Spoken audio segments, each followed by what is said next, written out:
Did we just watch a replay of the Carolina Duke game from earlier this season? That's exactly what Saturday night felt like because this experienced squad just doesn't have the knack for closing, and it's going to cost them a trip to March Madness unless they can win the ACC tournament. You are Locked On Tar Heels, your daily podcast on the UNC Tar Heels, part of the Locked On Podcast Network, your team every day. Hello there, it's Monday, March 6, 2023. Welcome into the Locked On Tar Heels podcast, the only daily North Carolina show out there. I'm your host, Isaac Shea, drinking my last real Dr. Pepper for a good long time because as of today, I'm getting in swimsuit mode because I turned 40 in less than a year and I got to try to look good.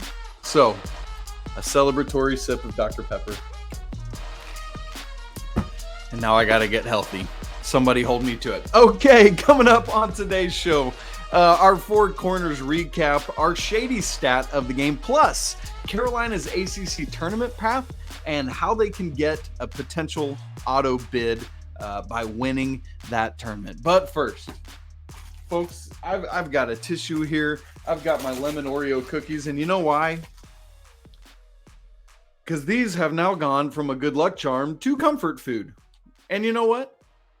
I'm going to eat one more before this whole diet thing starts. We have yet another counseling session as we just try to figure out what on earth is happening with this team. I don't know about you, but I just can't quit them. They keep reeling me back in, and I keep thinking it's going to happen. But unfortunately, Carolina falls on Saturday, 62-57 on senior night, unfortunately, in what was essentially a facsimile of the previous game this season. It's all part of a script that Carolina has followed over and over again as we've gone through the 2022-23 season. Listen to how similar this was as Carolina had the inability once again to extend a second half lead, as Carolina had the inability, yet again to close. How similar was it to the game at Cameron? Let me just give you a couple little tidbits here. First game, the score, 63-57. The score on Saturday, 62-57. Carolina held Duke one shy of last game. Take that, Blue Devils. But that means Carolina has now scored under 60 in both regular season games against Duke this year. This is the first time to do that in both the regular season games, against Duke since the 2009-10 NIT season. How else did it resemble the first game? Well, how about North Carolina going on a closing drought? In the first game, the game at Cameron, Carolina had no points and no field goals for the final 3:56 of the game, essentially the last 4 minutes. On Saturday night, no points in the final 1 minute 56 seconds and no field goals in the final 4:19. So essentially no field goals in the last 4 minutes of either game. Or how about this? Carolina in a position to be able to get a lead back or maybe have a go-ahead and ultimate game-winning layup or free throw or anything. And in both games, Jeremy Roach hit a back-breaking layup with under a minute to go that Duke already had a lead and extended it in both instances. So many similarities between the two games. And so let's settle in on this inability to extend a lead or to close a game. For example, on Saturday night, North Carolina had a 4-point lead with like 8.5-ish to go. And then they give up back-to-back buckets. One, like an immediate layup to Mark Mitchell, who just sliced through the defense. And then an alley oop to Derek Lively for his only bucket of the game. Both of those were defensive lapses that Coach Davis was upset about and talked about post-game. Or how about when we get to the final 2 points of the game for North Carolina, Armando Bacot, 2 free throws to make the score 57-56 with 1:57 to go. And then Duke goes on a 6-0 run to close the game. Carolina doesn't score again. So this experienced and talented Carolina squad just does not know how to close well. And it's burned them now multiple times this season. What do I mean? Listen to this. You might remember that Carolina has 12 losses now on the season. In 8 of those 12 losses, the Tar Heels have held a second half lead at some point in the final 20 minutes. Iowa State, yes. Alabama, yes. Indiana, no. Virginia Tech, no. Pittsburgh, yes. Virginia, yes. Pittsburgh, yes. First time at Duke, yes. Wake Forest, no. Miami, no. And then NC State and Duke, yes. So 8 of Carolina's 12 losses, they have held a second half lead. Moreover, what's even perhaps more maddening than that is of those 12 losses, still, only one of them is by double digits. And that was a 12-point loss at Indiana. Carolina's average margin of defeat in those 12 losses, including that 12-point loss to Indiana, is 5.91 points. The Tar Heels have lost 12 games by an average margin of defeat of 5.9 points. I don't know if that makes me more sad and more frustrated, or if it makes me like, okay, well, they're not losing that bad. But then it starts me spiraling on all these what ifs of like, we've lost these games, these 12 games by an average of under 6 points. That's 2 or 3 possessions a different way. And you've heard me say so often how dialed in you have to be on every play, right? Every play matters, everything you do. And you think back to Saturday night, think about some of the wasted shots, some of the wasted turnovers. You could easily find 3 of those on either offense or defense that Carolina could turn around and turn this loss into a victory. And that is the same script that has been written in just about every one of these other losses this season. And it's not like you need all 12 of them to be in the NCAA tournament or to have a good seed. Carolina probably doesn't even need 6 of them. If they just had 2, 3, 4 more wins against the right opponents, they would not be sweating anything right now, and neither would you and I. I just can't quit this Carolina team. But their inability to close and their inability to extend leads is maddening. Let me give you one silver lining, one piece of good news before we move on. Virginia, even though they played Louisville on Saturday, thank goodness when we woke up on Sunday morning, their net ranking when it refreshed was still 30.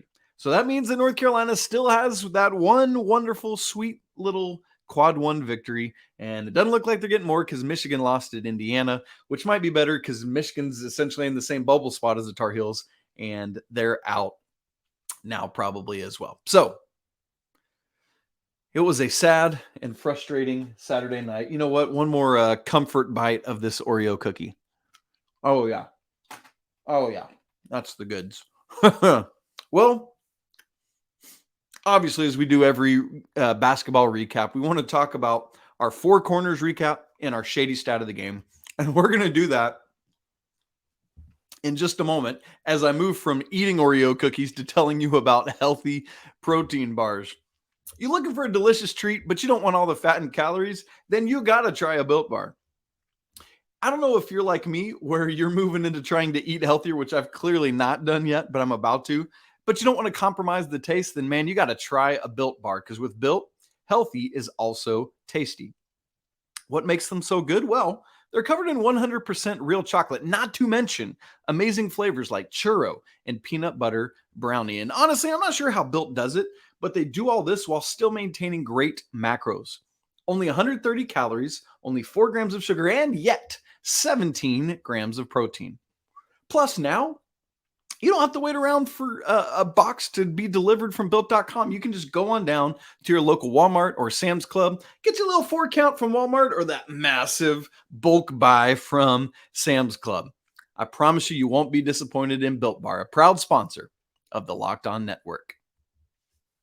All right, we move into our 4 corners recap and shady stat of the game. And this is not going to be part of the 4 corners recap, but man, let's say a word of congrats to Leaky Black on being the North Carolina record holder for most games played in a career. 153 now, surpassing Deion Thompson. And listen, I know people are going to say things about 5 years and this and that and the other, but it's going to be true of a lot of different records all around the country at schools and in the NCAA. So just, accept it, and we move on. As for Leaky, had not as great a shooting night on Saturday as he's had of late, unfortunately. Was aggressive early, started settling for some threes as he just had trouble around the rim. Almost got one to go in the closing minutes that really would have helped, but he was aggressive on the backboards again, had 8 more rebounds.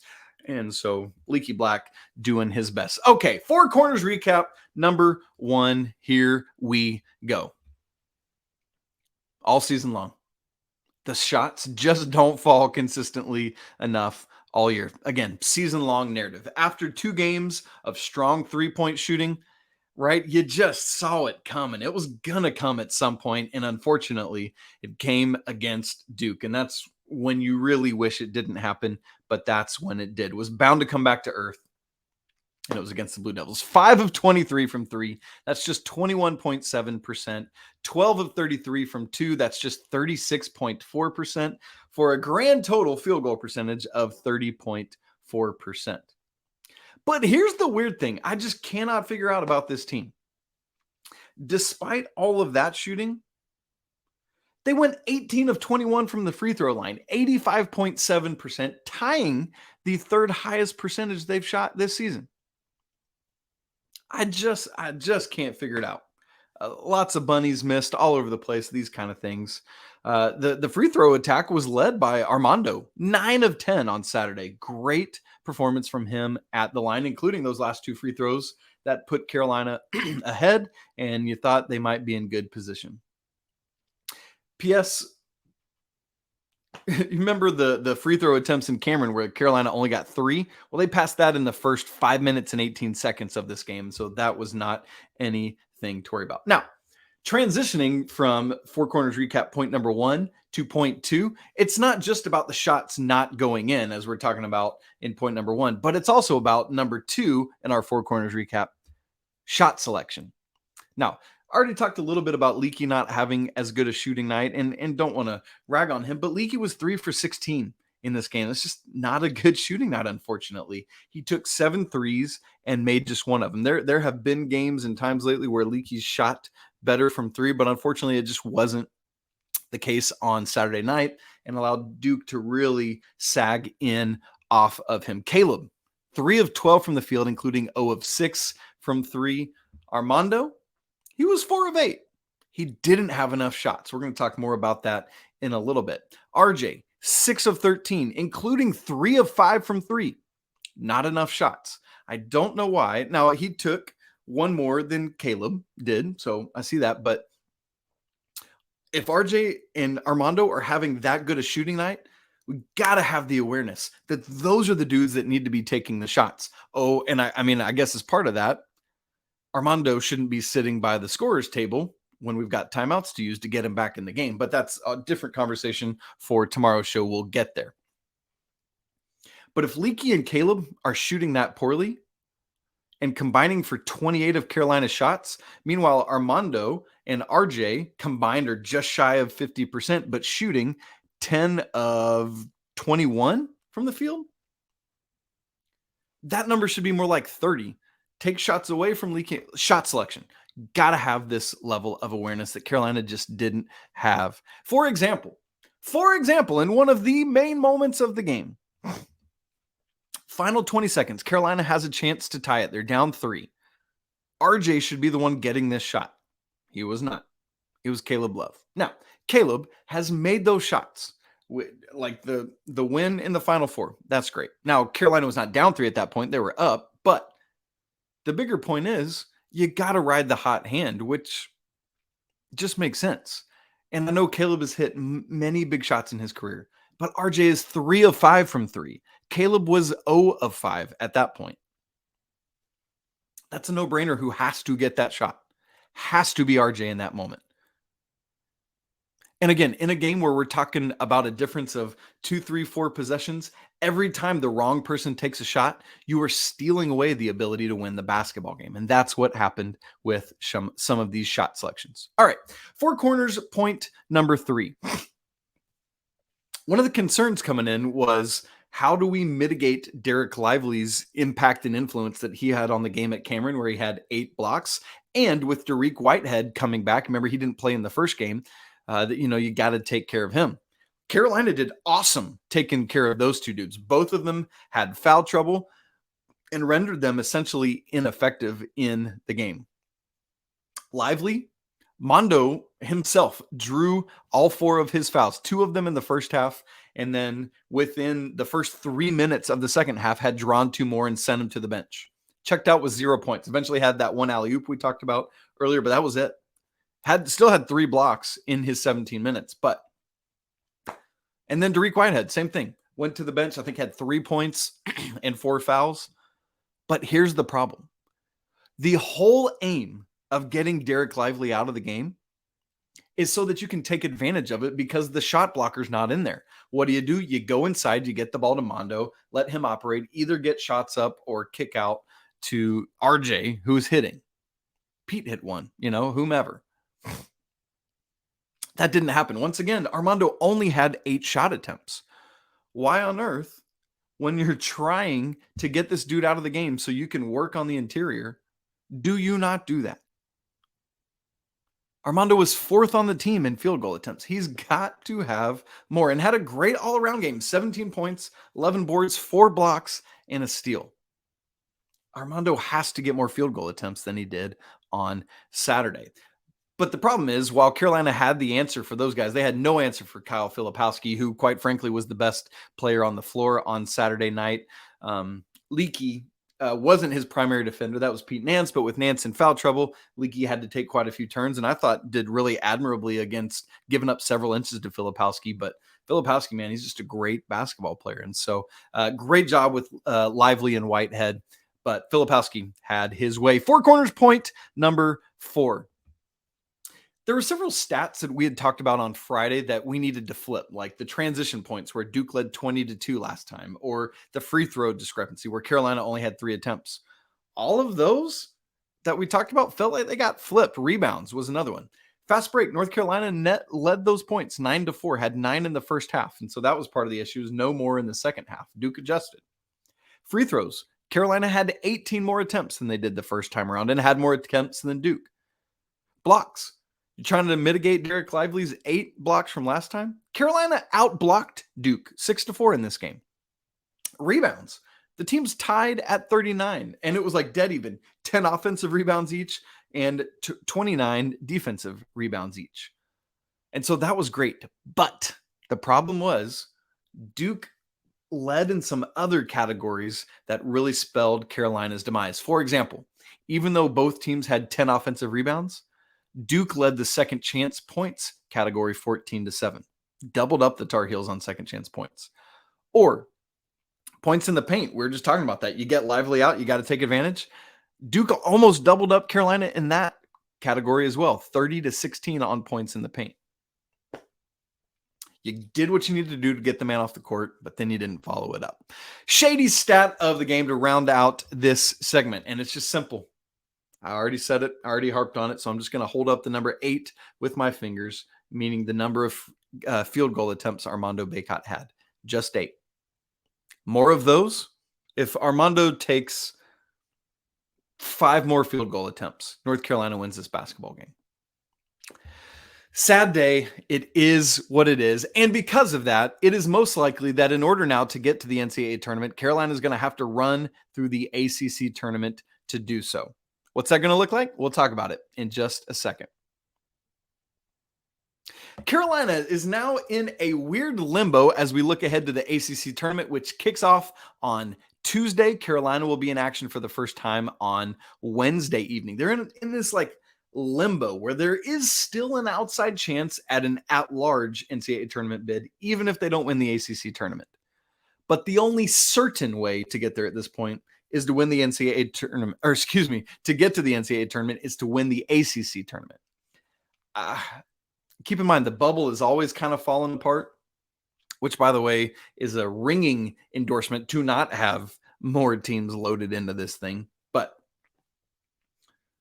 with other teams around Carolina losing this weekend, man, had they won this game against Duke, it would have registered well. So that is very unfortunate because Carolina moves quite far down in bracketology after loss. Remember, they were just right there on the cusp of last four or first four out, like would have hopped in. But now they're like probably 6th or 7th out from being in. So let's look at that. Carolina, as we look at the ACC tournament bracket, is the 7 seed. And here's the funny thing. The way the bracket itself is set up, it's honestly a nice setup for a potential run for the Tar Heels as you look what's ahead. Miami beat Carolina. Duke beat Carolina twice. Pitt beat Carolina twice. All 3 of those teams are on the other side of the bracket. Carolina wouldn't face any of those 3 until the championship game. And so that's 5 of Carolina's 9 ACC losses right there on the other side of the bracket. Here's the likely path. Like if the seeds hold, Carolina will play on Wednesday, the winner of Boston College and Louisville. So Boston College it'll be, right? That'll be Wednesday at 7 Eastern on ESPN2 or ESPNU. Then, if they win that game, there's no guarantee that they will, but if they do, they will face Virginia in the quarterfinals. The Cavs are the number 2 seed in the ACC, which just tells you something about what Carolina could have done, right? You know they're a better team than Virginia. That game would be also at 7 o'clock on ESPN or ESPN2 and on the next night on Thursday. So that would be a quad 1 win opportunity for Carolina. If they win that game against Virginia, they would face either the 3 seed Clemson, 6 seed NC State, 11th seed Virginia Tech, or 14th seed Notre Dame. So more than likely Clemson or NC State if they make it to the semifinals. That would be Friday at 9:30 on ESPN or ESPN2. And then the championship on Saturday, if they make it that far, would be against anyone else from the other side of the bracket. We can get there in due time. But here's why I bring that path up. The road to the championship itself doesn't frankly feel all that daunting. Boston College, likeliest opponent for Wednesday. You feel good about playing them. Not that you're going to blow them out, most likely, but you feel good that you should beat them. Virginia. Carolina is 1-1 against them. Honestly, should have won both games. Remember, Armando Bacot and Pete Nance both missed the first one. Bacot not entirely, but like 38 minutes of that game he was out. And then waiting after that would either be Clemson, who Carolina decimated in the Dean Dome, or NC State, that Carolina is chomping at the bit to get back at them. And that would get you to the championship by winning those games. I feel like the Tar Heels can do that. And that's, I think it was Taylor Vippola said something on Twitter about like, that's what fandom is being so disappointed, excuse me, in that result from Saturday night and turning around and being like, I think they can do this thing. But obviously once you get to the championship, you'd have to beat most likely Duke, Miami, or Pitt in that. Here is the problem though.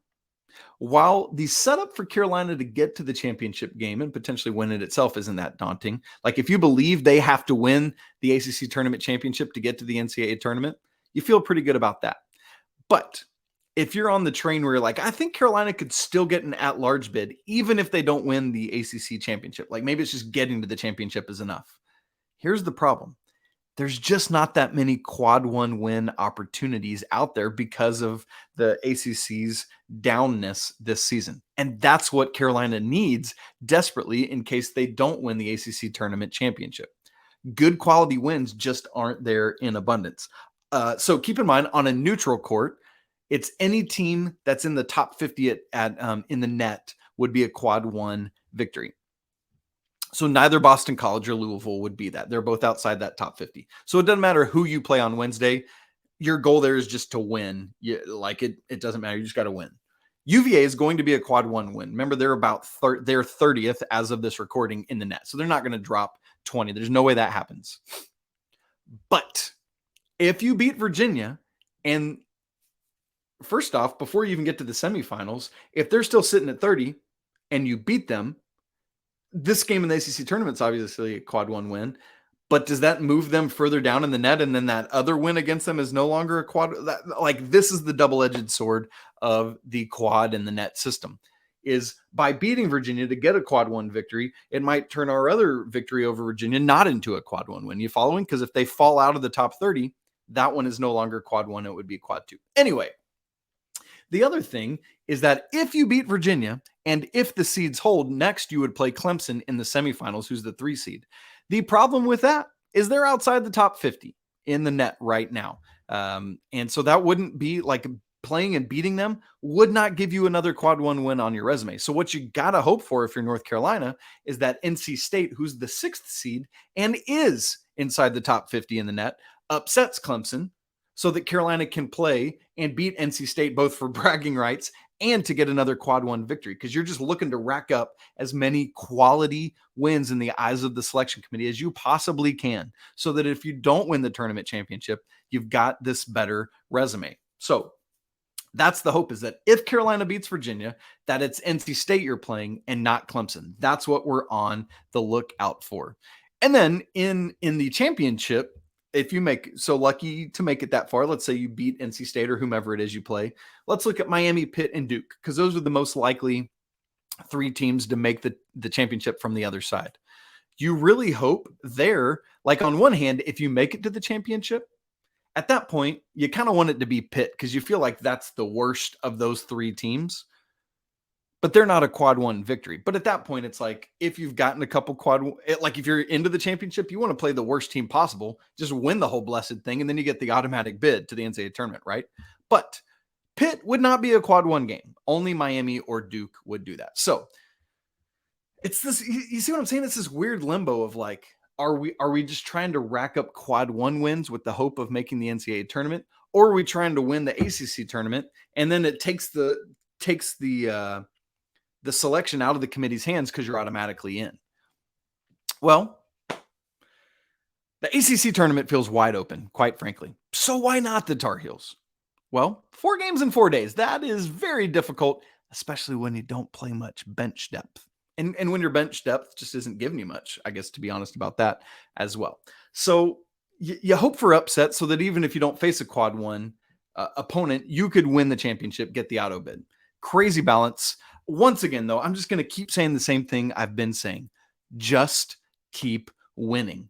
Take the decision out of the tournament committee, selection committee's hands, and just keep winning. This is one, we've been saying it for a couple weeks now, but now it's very, very real. Survive and advance. Boston College or Louisville, whoever it is on Wednesday, you just got to beat them by 1 point. It doesn't matter. Same. Do that and then play Virginia. You just got to have 1 more point on the scoreboard when it hits 0. That's what you're trying to do. Go out and survive and advance. And use a lot of Armando Bacot, for crying out loud. Friends, that's it for today's episode of Locked on Tar Heels. Another therapy session for us all. Hopefully just getting to talk it out and listen helps you breathe a little bit better. You can follow us on Twitter, the show at Locked on Heels, me personally at Isaac Shade. Email us, lockedontarheels@gmail.com. Would love to talk with you about anything, the season, baseball, football, whatever it is. Would also love your Heels of the Week nomination. You can send those to the email account. Do not forget to subscribe to the show, smash the like button, and comment. And for your next listen, check out Locked on College Basketball. Man, you want to get all dialed in on that to get ready for conference tournaments going on this week and ahead of Selection Sunday, this Sunday before March Madness. So exciting, and we hope, obviously, the Tar Heels will be in. So join myself and Andy Patton anywhere that you get podcasts, Locked on College Basketball. Thanks so much for spending part of your Monday talking Carolina sports with me. And remember, even on a day like this, where we are all distraught, it's still a great day to be a Tar Heel. Until tomorrow, peace.